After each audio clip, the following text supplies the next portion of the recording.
The original Crysis was applauded for its sandbox-style approach to the FPS genre, and it struck a chord with PC gamers looking for an excellent shooter. And it was pretty. Very pretty. However, some people felt that its gameplay was a little too slow-paced and cerebral. Crysis Warhead is the answer to that criticism. Simply put, Crysis Warhead is the FPS equivalent of a summer action movie.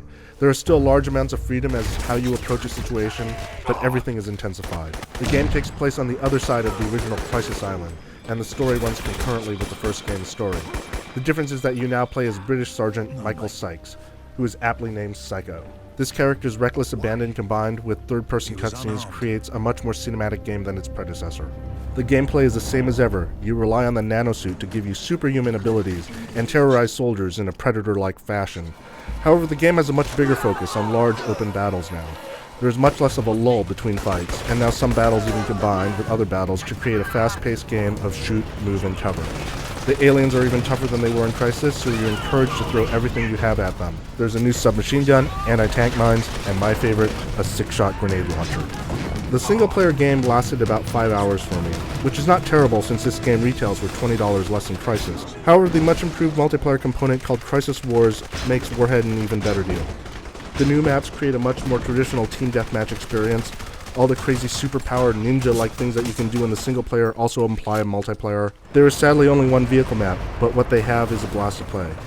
Hopefully Crytek will deliver on their promise to add more maps. By now there's probably one last question on your mind, a question that has always gone with Crysis. Will it melt my computer? Well, you don't have to be afraid because Warhead actually looks better than Crysis and it runs better. The engine has been better optimized, there's more definition to the terrain, and lighting and particle effects have gotten big boosts. You would expect these improvements to take a bigger hit on performance.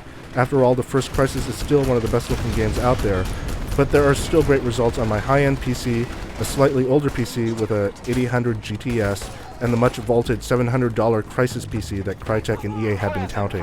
I was playing on the highest setting and a high resolution for each instance, and you'll get even better results if you scale the settings down slightly. The game will look great either way. Warhead is a more coherent game than the original Crysis. The single-player campaign is tight, and the multiplayer finally utilizes the series' strengths.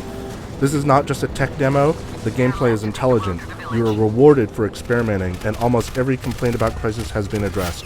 In other words, you'd be hard-pressed to find a better PC shooter this year.